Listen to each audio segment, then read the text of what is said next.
ಸಿದ್ದರಾಮಯ್ಯನವ್ರನ್ನ ಕೇಂದ್ರಕ್ಕೆ ಕರ್ಕೊಂಡು ಹೋಗುವಂತ ಪ್ಲಾನ್ ಏನಾದರೂ ಮಾಡ್ತಾ ಇದ್ದಾರೆ. ಮುಂದಿನ 5 ವರ್ಷ ಸಿದ್ದರಾಮಯ್ಯನವ್ರು ಬಿಟ್ರೆ ಬೇರೆ ಸಿಎಂ ಇಲ್ಲ.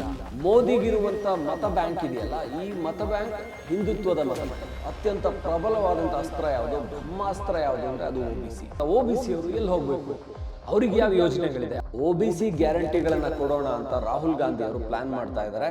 ಯಾವಾಗಲೂ ಬಿಜೆಪಿಯವರು ಒಂದು ಚುನಾವಣೆ ಮುಗಿದ ಕೂಡಲೇ ಮತ್ತೊಂದು ಚುನಾವಣೆಗೆ ತಯಾರಿಯನ್ನು ಶುರು ಮಾಡ್ಕೋತಾರೆ ಅನ್ನೋದು ಎಲ್ರಿಗೂ ಗೊತ್ತು. ಅದಕ್ಕೆ ಒಂದೊಂದು ಚುನಾವಣೆ ನಂತರ ಮತ್ತೊಂದನ್ನು ದಂಡಯಾತ್ರೆಗಳ ರೀತಿ ಗೆದ್ಕೊಂಡು ಬರ್ತಾ ಇದ್ದಾರೆ ಬಿಜೆಪಿಯವರು.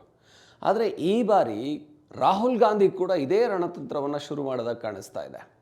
ರಾಹುಲ್ ಗಾಂಧಿ ಪ್ಲ್ಯಾನ್ ಮಾಡ್ತಾ ಇರೋದು ಮುಂದಿನ ಬಿಹಾರ ಚುನಾವಣೆಗೆ ಮಾತ್ರ ಅಲ್ಲ, ಪಶ್ಚಿಮ ಬಂಗಾಳ ಅಥವಾ ತಮಿಳುನಾಡು ಚುನಾವಣೆಗೆ ಮಾತ್ರ ಅಲ್ಲ. ಅವರು ಮಾಡ್ತಾ ಇರೋಂಥ ಪ್ಲ್ಯಾನ್ ಇದು 2029 ಲೋಕಸಭಾ ಚುನಾವಣೆಗೆ. ಇಲ್ಲಿ ಸಿದ್ದರಾಮಯ್ಯನವರನ್ನು ಪೋಸ್ಟರ್ ಬಾಯ್ ಆಗಿ ಸಿದ್ದರಾಮಯ್ಯನವ್ರನ್ನ ಕೇಂದ್ರಕ್ಕೆ ಕರ್ಕೊಂಡು ಹೋಗುವಂಥ ಪ್ಲ್ಯಾನ್ ಏನಾದರೂ ಮಾಡ್ತಾ ಇದ್ದಾರಾ? ಇದು ಸಿದ್ದರಾಮಯ್ಯನವ್ರ ನಾಯಕತ್ವಕ್ಕೆ ಸಿಕ್ಕಂಥ ಗೆಲುವ. ಮುಂದಿನ 5 ವರ್ಷ ಸಿದ್ದರಾಮಯ್ಯನವ್ರು ಬಿಟ್ಟರೆ ಬೇರೆ ಸಿಎಂ ಇಲ್ಲ, ಆ ವಿಚಾರ ಮಾಡೋಕ್ಕೆ ಹೋಗಬೇಡಿ ಅನ್ನುವ ಮಾಹಿತಿಯನ್ನು ರಾಹುಲ್ ಗಾಂಧಿ ಈ ಮೂಲಕ ಕೊಟ್ಟಿದ್ದಾರಾ? ಯಾಕಂದರೆ ಸಿದ್ದರಾಮಯ್ಯನವರ ಶಕ್ತಿಯನ್ನು ರಾಷ್ಟ್ರ ಮಟ್ಟದಲ್ಲಿ ಬಳಸ್ಕೊಳ್ಳುವಂಥ ಪ್ರಯತ್ನವನ್ನು ಕಾಂಗ್ರೆಸ್ ಶುರು ಮಾಡಿದೆ. ರಾಹುಲ್ ಗಾಂಧಿಯವರೇ ಅದಕ್ಕೆ ಜೈ ಎಂದಿದ್ದಾರೆ. ಸಿದ್ದರಾಮಯ್ಯನವರನ್ನು ಮುಂದಿನ ಲೋಕಸಭಾ ಚುನಾವಣೆಯಲ್ಲಿ ಕಾಂಗ್ರೆಸ್ಸಲ್ಲೇನು 75 ವರ್ಷಗಳಾದ ಕೂಡಲೇ ರಿಟೈರ್ ಆಗಬೇಕು ಅನ್ನುವಂಥ ಏನು ನಿಯಮ, ಲಿಖಿತ ಅಲಿಖಿತ ಇದ್ಯಾವುದೂ ಇಲ್ಲ. ಹಾಗಾಗಿ ಸಿದ್ದರಾಮಯ್ಯನವರಿಗೆ ರಾಷ್ಟ್ರ ರಾಜಕಾರಣದಲ್ಲಿ ಫ್ಯೂಚರ್ ಇರುವ ಸಾಧ್ಯತೆ ಇದೆ. ಆ ಲಕ್ಷಣಗಳು ಗೋಚರಿಸ್ತಾ ಇದ್ದಾವೆ. ಯಾಕೆ ಅಂದರೆ OBC ಕಮಿಟಿಯನ್ನೇನು ಮಾಡಿದಾರಲ್ಲ, ಆ ಕಮಿಟಿಯನ್ನು ಮಾಡಿರೋದೇ ನರೇಂದ್ರ ಮೋದಿಯವರನ್ನು ಹಣಿಯೋದಕ್ಕೆ.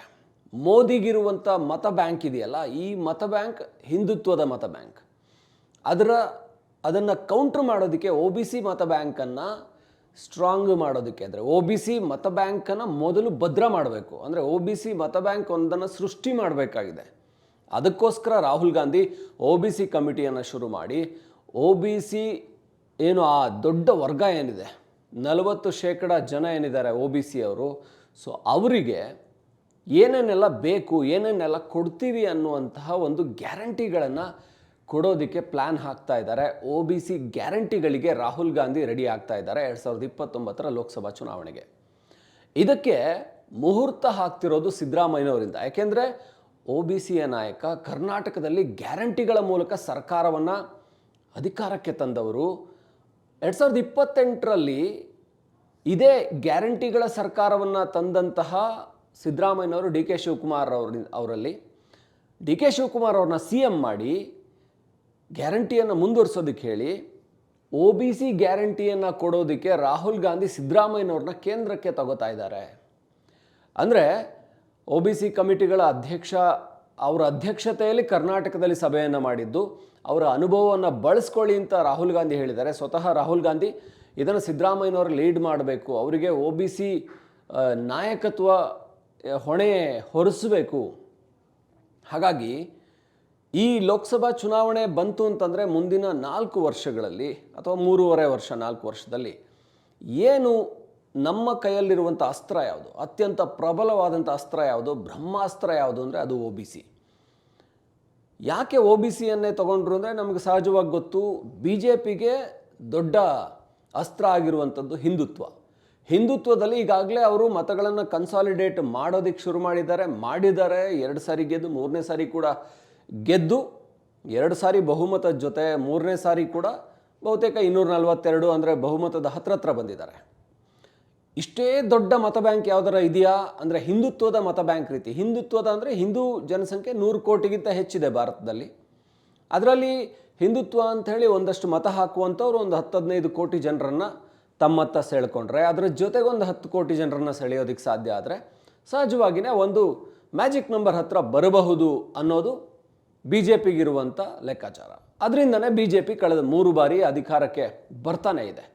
ಹಾಗಾದರೆ ಹಿಂದುತ್ವಕ್ಕಿಂತ ಮತ್ತೊಂದು ದೊಡ್ಡ ಮತ ಬ್ಯಾಂಕ್ ಕ್ರಿಯೇಟ್ ಮಾಡಬೇಕು ಅಂದರೆ ದೇಶದಲ್ಲಿ ಈ ಮಧ್ಯಮ ವರ್ಗ ಏನಿದೆಯಲ್ಲ OBC, ಅದೊಂಥರ ಹೇಗೆ ಅಂದರೆ ಮೇಲ್ಜಾತಿನೂ ಅಲ್ಲ, ತೀರಾ ಏನು ಪರಿಶಿಷ್ಟ ಜಾತಿ ಪರಿಶಿಷ್ಟ ಪಂಗಡದ ಥರ ಏನು ಕೆಳವರ್ಗದ ಜಾತಿ ಕೂಡ ಅಲ್ಲ, ಅಂದರೆ ಕೆಳ ಜಾತಿ ಕೂಡ ಅಲ್ಲ.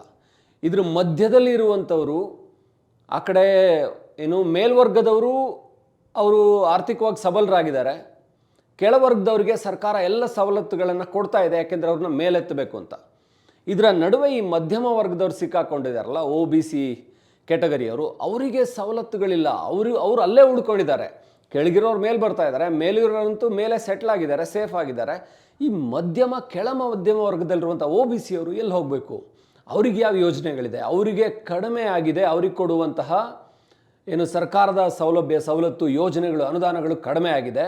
ಸೊ ಅವರಿಗೆ ಗ್ಯಾರಂಟಿಗಳನ್ನು ಕೊಟ್ಟರೆ, ಈ OBC ವರ್ಗಕ್ಕೆ ಗ್ಯಾರಂಟಿಯನ್ನು ಕೊಟ್ಟರೆ, ಕರ್ನಾಟಕದಲ್ಲೇನು ಗೃಹಜ್ಯೋತಿ, ಗೃಹಲಕ್ಷ್ಮಿ ಇವನ್ನೆಲ್ಲ ಕೊಟ್ಟು ಅಧಿಕಾರಕ್ಕೆ ಬಂದರು, ಅದೇ ರೀತಿ ತೆಲಂಗಾಣದಲ್ಲಿ ಕೂಡ ಆ ಪ್ರಭಾವ ಆಯಿತು.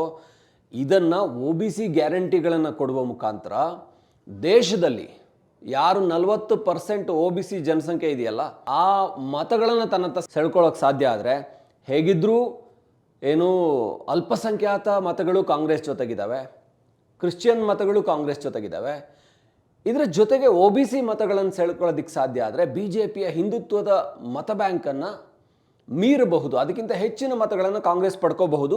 ಕಳೆದ ಬಾರಿ 99 ಸ್ಥಾನಗಳನ್ನೇನು ಗಳಿಸ್ಕೊಂಡಿದೆ, ಇದು ಈ ಬಾರಿ ಡಬಲ್ ಆಗಬೇಕು ಅಂದರೆ 200 ದಾಟಬೇಕು. BJP 100ಕ್ಕಿಂತ ಕೆಳಗೆ ಅಥವಾ 200ಕ್ಕಿಂತ ಕೆಳಗಿಳಿಬೇಕು. ಒಟ್ಟಾರೆ BJPಗಿಂತ ಹೆಚ್ಚಿನ ಸ್ಥಾನಗಳನ್ನು ಗಳಿಸಿದ್ದೇ ಆದರೆ ಮಿತ್ರ ಪಕ್ಷಗಳು ಸೇರಿಕೊಂಡು ಅಧಿಕಾರಕ್ಕೆ ಬರಬಹುದು. ಹಾಗಾಗಿ OBC ಗ್ಯಾರಂಟಿಗಳನ್ನು ಕೊಡೋಣ ಅಂತ ರಾಹುಲ್ ಗಾಂಧಿಯವರು ಪ್ಲ್ಯಾನ್ ಮಾಡ್ತಾ ಇದ್ದಾರೆ. ಮೋದಿಯವರ ಹಿಂದುತ್ವದ ಮತ ಬ್ಯಾಂಕ್ ಏನಿದೆ ಅದಕ್ಕೆ ಕೌಂಟ್ರ್ ಮಾಡೋದಕ್ಕೆ OBC ಮತ ಬ್ಯಾಂಕನ್ನು ರೆಡಿ ಮಾಡ್ಕೋತಾ ಇದ್ದಾರೆ. ಅದರ ಪೂರ್ವಭಾವಿಯಾಗಿ ಕಾಂಗ್ರೆಸ್ನ ದೊಡ್ಡ ರಾಜ್ಯ ಕರ್ನಾಟಕದಲ್ಲಿ ಸಿದ್ದರಾಮಯ್ಯನವ್ರ ನೇತೃತ್ವದಲ್ಲಿ, OBC ನಾಯಕ ಸಿದ್ದರಾಮಯ್ಯನವ್ರ ನೇತೃತ್ವದಲ್ಲಿ ಸಭೆ ನಡೆದಿದೆ.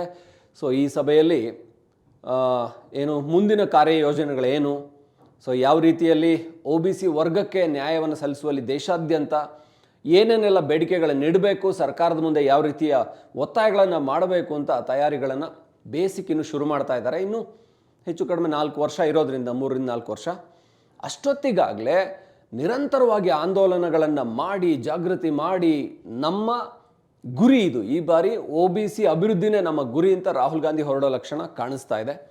ಹಿಂದೆ ಕೂಡ ಅವರು ಒಂದಷ್ಟು OBC ಪ್ಲ್ಯಾನ್ಗಳನ್ನು ಹೇಳಿದರು, ಕಳೆದ ಲೋಕಸಭಾ ಚುನಾವಣೆಯಲ್ಲಿ ಪ್ರಯತ್ನ ಮಾಡಿದರು. ಆದರೆ ಈ ಮೋದಿ ಏನು ಮಾಡಿದರು, ಅದೆಲ್ಲದಕ್ಕೂ ಕೂಡ ಕೌಂಟ್ರ್ ಮಾಡ್ತಾ ಬಂದಿದ್ದಾರೆ. ಈಗ ಏನು ಜಾತಿ ಗಣತಿ ಆಗಬೇಕು ಅನ್ನೋಂಥ ವಿಚಾರ ತಂದರು. ಸೊ ಅನೌನ್ಸ್ ಮಾಡಿದರು, ಜಾತಿ ಗಣತಿ ಕೂಡ ಮಾಡ್ತೀವಿ, ಜನಗಣತಿ ಜೊತೆ ಜಾತಿ ಗಣತಿ ಕೂಡ ಮಾಡ್ತೀವಿ ಅಂತ. ಸೊ ಈ OBCಗೆ ನ್ಯಾಯ ಒದಗಿಸಬೇಕು ಅಂತ ಅಲ್ಲಿ ರಾಹುಲ್ ಗಾಂಧಿ ಒಂದಷ್ಟು ಮಾತುಗಳನ್ನು ಆಡ್ತಾ ಬಂದರು. ಅದೆಲ್ಲವಕ್ಕೂ ಕೂಡ ಅಲ್ಲಲ್ಲೇ ಕೌಂಟ್ರ್ ಮಾಡ್ತಾ ಬಂದಿದ್ದಾರೆ. ಈಗ OBC ಗ್ಯಾರಂಟಿಗಳನ್ನು ಕೊಡುವ ಮುಖಾಂತರ ರಾಹುಲ್ ಗಾಂಧಿ ಬರುವ ದಿನಗಳಲ್ಲಿ ಹೊಸ ಪ್ಲ್ಯಾನ್ ಮಾಡಿಕೊಂಡು ಮುಂದಿನ ಲೋಕಸಭಾ ಚುನಾವಣೆ ಗೆಲ್ಲಬೇಕು, ಪ್ರಧಾನಿ ಪಟ್ಟಕ್ಕೇರಬೇಕು ಅನ್ನುವಂಥ ಕನಸನ್ನು ಕಾಣೋದಕ್ಕೆ ಶುರು ಮಾಡಿದ್ದಾರೆ. ಹಾಗಾಗಿ ಇದಕ್ಕೆ ಕರ್ನಾಟಕದ ಮುಖ್ಯಮಂತ್ರಿ ಏನು ಒಬ್ಬ ಮಾಸ್ ಲೀಡರ್ ರಾಹುಲ್ ಗಾಂಧಿ ಸಿದ್ದರಾಮಯ್ಯನವ್ರನ್ನೇ ಪೋಸ್ಟರ್ ಬಾಯ್ ಮಾಡ್ತಾ ಇದ್ದಾರೆ. ಯಾಕಂದರೆ ಸಿದ್ದರಾಮಯ್ಯನವ್ರಿಗೆ ಇಂಗ್ಲೀಷ್ ಕೂಡ ಬರುತ್ತೆ, ಮತ್ತು ಲಾ ಓದಿದ್ದಾರೆ, ಲಾಯರ್ ಕೂಡ. ಹಾಗಾಗಿ ಇವರನ್ನು ತಗೊಂಡು ಹೋದರೆ ಸೊ ಎಲ್ಲ ರಾಜ್ಯಗಳಲ್ಲಿ ಕೂಡ ಇವರು ಪ್ರಚಾರ ಮಾಡಬಲ್ಲರು, ಅಥವಾ ಸಭೆಗಳನ್ನು ಎಲ್ಲ ರಾಜ್ಯದ ನಾಯಕರುಗಳನ್ನು ಕೂಡ ಕನ್ವಿನ್ಸ್ ಮಾಡಬಲ್ಲರು. ಜೊತೆಗೆ ಸಿದ್ದರಾಮಯ್ಯನವರಿಗೆ ಆ ಪ್ರಭುತ್ವ ಇದೆ ಅನ್ನೋ ಕಾರಣಕ್ಕೆ ಅವರನ್ನೇ ಮುಂಚೂಣಿಯಲ್ಲಿ ತಂದಿದ್ದಾರೆ. ಸೊ ಹಾಗಾಗಿ ಮುಂದಿನ 5 ವರ್ಷ ರಾಜ್ಯದಲ್ಲಿ CM ಸಿದ್ದರಾಮಯ್ಯನವರೇ. ಹಾಗೆಯೇ 2028ಕ್ಕೆ DK ಶಿವಕುಮಾರ್ ಅವರು ಎಕ್ಸ್ಪೆಕ್ಟ್ ಮಾಡಬಹುದು. ಆಗ 2028ರ ನಂತರ ಸಿದ್ದರಾಮಯ್ಯನವ್ರನ್ನ ಕೇಂದ್ರ ರಾಜಕಾರಣಕ್ಕೆ ಕರ್ಕೊಂಡು ಹೋಗುವಂಥ ಪ್ಲ್ಯಾನನ್ನು ರಾಹುಲ್ ಗಾಂಧಿಯವರು ಮಾಡಿದ ಹಾಗೆ ಕಾಣಿಸ್ತಾ ಇದೆ. ಸೊ ನಿಮಗೇನು ಅನಿಸುತ್ತೆ, ನೀವು ಕೂಡ ಕಮೆಂಟ್ ಮಾಡಿ. ಇದು ನಮಗನ್ಸಿದ್ದು. ಸೊ ರಾಜ್ಯ ರಾಜಕಾರಣ, ರಾಷ್ಟ್ರ ರಾಜಕಾರಣದ ಬೇರೆ ಬೇರೆ ವಿಚಾರ ವಿಶ್ಲೇಷಣೆಗಳನ್ನು ನಿಮ್ಮ ಮುಂದೆ ತರ್ತಾ ಇರ್ತೀವಿ. ನೋಡ್ತಾ ಇರಿ ಒನ್ ಇಂಡಿಯಾ ಕನ್ನಡ.